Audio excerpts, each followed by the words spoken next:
மருத்துவ கல்லூரி மருத்துவமனையோடு வேண்டும் என்று கோரிக்கை வைத்தீர்கள். சுமார் 400 கோடி ரூபாய் மதிப்பீட்டிலே புதிதாக தோற்றுவிக்கப்பட்ட கள்ளக்குறிச்சி மாவட்டத்திற்கு அரசு மருத்துவக் கல்லூரி மருத்துவமனை கொண்டு வந்த அரசாங்கம் அதிமுக அரசாங்கம்.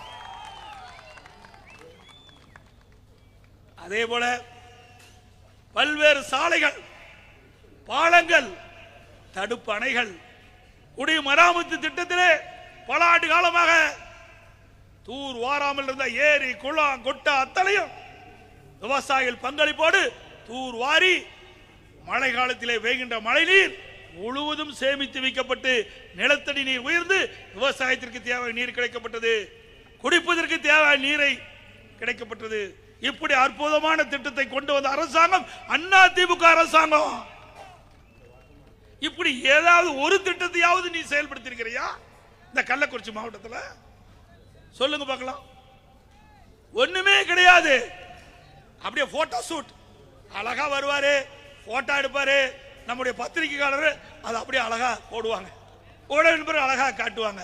அதோட அன்றைய தினம் முடிஞ்சு போச்சு. வரம்பா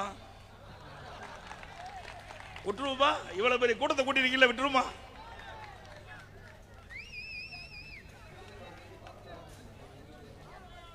நிறைய இருக்குது தம்பி, ஒன்னா ரெண்டா.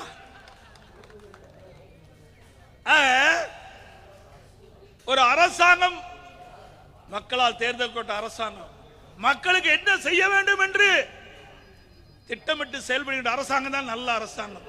அப்படி நல்ல அரசாங்கமாக செயல்பட்டது பொன்மனச்செம்மல் புரட்சி தலைவர் எம்ஜிஆர் காலத்திலும் சரி, அம்மா காலத்திலும் சரி. அம்மா மறைவுக்கு பிறகு அம்மாவுடைய அரசும் செயல்பட்டது.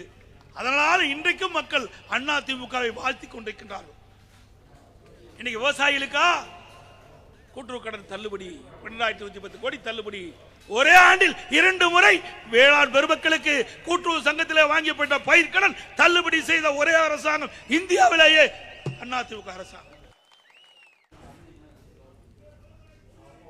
சின்னசேலத்தில் அதிமுக சார்பில் நடைபெற்ற நலத்திட்ட உதவிகள் வழங்கும் விழாவில் அதிமுக பொதுச் செயலாளர் எடப்பாடி பழனிசாமி உரையாற்றினார். அந்த காட்சிகளை பார்த்தோம்.